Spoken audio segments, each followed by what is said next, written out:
السلام علیکم ورحمۃ اللہ وبرکاتہ۔ الحمد للہ رب العالمین والصلاة والسلام علی سید المرسلین، اما بعد۔ حاضرین و ناظرین، یہ درس نمبر 681 ہے۔ سورہ اعراف کی 2 آیتوں کی تلاوت اور تشریح آج کی جائے گی۔ آیت نمبر 130 اور 131، 130 اینڈ 131۔ چلیے سب سے پہلے ہم ان 2 آیتوں کی تلاوت کرتے ہیں، لفظی ترجمے اور ترجمے کے بعد تشریح کرتے ہیں۔ اعوذ باللہ من الشیطان الرجیم، بسم اللہ الرحمن الرحیم۔ وَلَقَدْ أَخَذْنَا آلَ فِرْعَوْنَ بِالسِّنِينَ وَنَقْصٍ مِّنَ الثَّمَرَاتِ لعلهم يذكرون فإذا جاءتهم الحسنة قالوا لنا هذه وإن تصبهم سيئة يطيروا بموسى ومن معه ألا إنما طائرهم عند الله ولكن أكثرهم لا يعلمون صدق الله العظيم۔ ولقد اور البتہ تحقیق، اخذنا ہم نے پکڑا، آل فرعون کو، بسنین قحط سالیوں کے ساتھ، ونقص من الثمرات اور پھلوں میں نقصان کرنے کے ساتھ، لعلہم تاکہ وہ یذکرون نصیحت حاصل کریں۔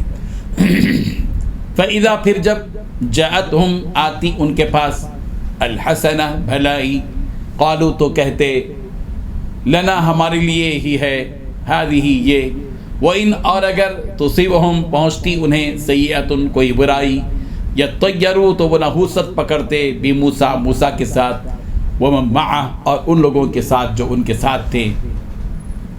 الا خبردار، انما طائرہم نحوست تو انہی کی ہے، عند اللہ اللہ کے پاس، لیکن اکثرہم ان میں کے اکثر، لا یعلمون جانتے نہیں۔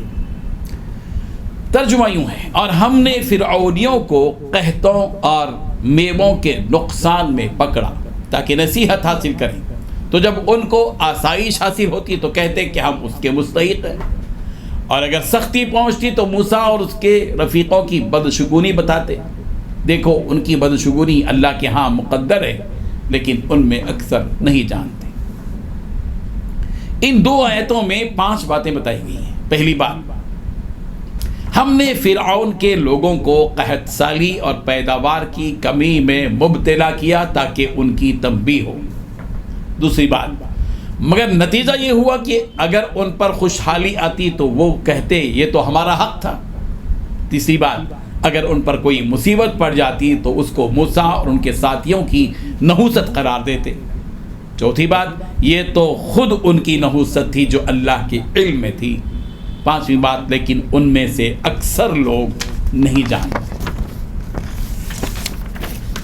بزرگان محترم، قرآن مجید میں اخذنا کا جو لفظ استعمال ہوا ہے وہ عذاب کے لیے استعمال ہوا ہے، جس طرح اس آیت میں استعمال کیا گیا وَلَقَدْ أَخَذْنَا آلَ فِرْعَوْنَ، ہم نے آل فرعون کو پکڑا، یعنی عذاب دیا۔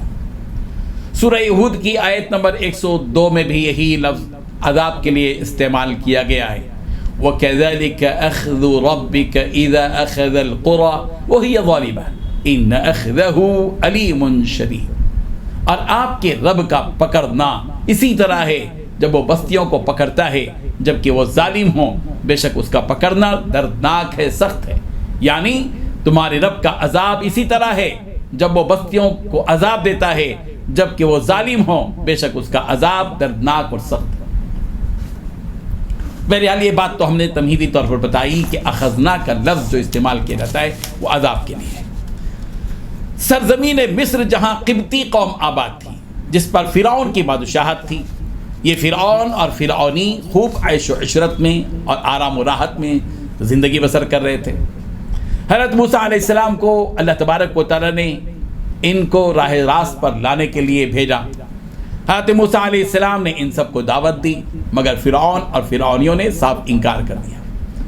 یہ فرعون اور آل فرعون اللہ تعالیٰ کی نعمتوں میں تو پل رہے تھے، مگر جس کی نعمتوں میں پل رہے تھے اسی کا انکار کر رہے تھے، اور سب کی طرف سے بھیجے ہوئے پیغمبر بھی کا بھی انکار کر رہے تھے۔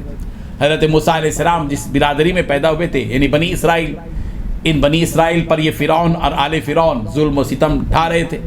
حضرت موسیٰ علیہ السلام نے بنی اسرائیل کو بتلا دیا کہ عسى ربکم ان یہلک عدوکم، امید ہے کہ اللہ تبارک و تعالیٰ تمہارے دشمن کو ہلاک کر دے اور تم کو زمین میں تم کو جانشین بنا دے ان کا۔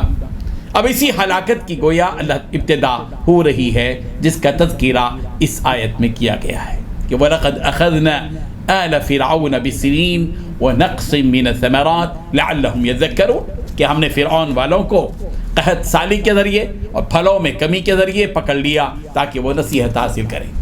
ان ظالم اور جابر فرعونیوں کو اللہ تعالیٰ کا جو عذاب آیا وہ قحط سالی اور پھلوں میں کمی کی شکل میں آیا۔ آل فرعون کو دریائے نیل پر بڑا ظلم تھا، انہیں بہت بھروسہ اور یقین تھا اس دریا پر کہ ہماری کھیتیوں کی آب پاشی کے لیے دریائے نیل کا یہ میٹھا پانی اور یہ عمدہ پانی کافی ہے۔ انہیں کیا معلوم تھا کہ زمین سے کسی بھی چیز کا اگانا یہ انسان کے اختیار کی چیز نہیں، بلکہ یہ رب ذوالجلال کے ارادے پر موقوف ہے۔ سورہ واقعہ میں اللہ تبارک و تعالیٰ نے اسی حقیقت کو بتایا، افرأیتم ما تزرعون، یہ تو بتاؤ کہ جو کچھ تم بوتے ہو کیا تم اس کو اگاتے ہو یا ہم اگانے والے ہیں؟ اگر ہم چاہیں تو اسے چورا چورا بنا دیں، پھر تم تعجب کرتے ہوئے کہو کہ بلا شبہ ہم پر تاوان پڑ گیا، بلکہ ہم محروم ہو گئے۔ قحط سالی کی وجہ صرف بارش کا رک جانا نہیں ہے۔ حضرت ابو ہریرہ رضی اللہ عنہ سے روایت ہے، رسول کریم صلی اللہ علیہ وسلم نے ارشاد فرمایا، قحط یہ نہیں ہے کہ بارش نہ ہو، لیکن قحط یہ ہے کہ بارش تو خوب ہو اور زمین کچھ بھی نہ اگائے، زمین کچھ بھی نہ اگائے۔ آل فرعون پر جو عذاب آیا وہ یہ کہ کھیتیوں میں کچھ اگا ہی نہیں، نہ ہی کھیتیوں میں کوئی پیداوار ہوئی اور نہ ہی باغوں میں کوئی پھل پیدا ہوئے، ان میں خوب کمی آ گئی۔ یہ عذاب ان پر اس لیے آیا کہ اس حادثے سے وہ لوگ سبق حاصل کریں، عبرت حاصل کریں، ان کے دلوں میں نرمی پیدا ہو، ان کے دل کی سختی دور ہو۔ مگر آل فرعون میں کسی بھی قسم کی کوئی تبدیلی نہیں آئی۔ ان فرعونیوں کی یہ حالت تھی کہ اگر ان کو کچھ خوشحالی نصیب ہوتی تو بجائے شکر بجا لانے کے یہ کہتے تھے کہ یہ تو ہمارا حق ہے، پیدائش حق ہے گویا کہ یہ تو ہم کو ملنا ہی چاہیے تھا۔ لیکن اگر کوئی بدحالی ان کے اوپر آ جاتی تھی، مصیبت آتی تھی، تو وہ حضرت موسیٰ علیہ السلام ان کے ساتھیوں کی نحوست کی وجہ سے ہوا یہ الزام لگاتے تھے۔ اللہ تبارک و تعالیٰ نے جواب دیا، ان کی نحوست کا علم اللہ تبارک و تعالیٰ کو ہے، ان کو اس بات کا علم نہیں ہے کہ کس کی وجہ سے ہوا۔ اس قسم کی باتیں مکے کے مشرکین نے بھی کی، حضور اکرم صلی اللہ علیہ وسلم کے بارے میں کہی کہ اگر اچھی چیز آتی ہوتی تو کہتے تھے کہ اللہ کی طرف سے، اور اگر کوئی بری چیز آتی، کوئی مصیبت آتی تو سرکار سے کہتے تھے کہ تم فمن عندی، تمہاری طرف سے ہوا۔ بہرحال قوموں نے اس طرح نبیوں کے اوپر الزام لگائے، بہت سی باتیں کی۔ اللہ تبارک و تعالیٰ اس سے ہم سب کو سبق حاصل کرنے کی توفیق عطا فرمائے۔ وآخر دعوانا ان الحمد للہ رب العالمین۔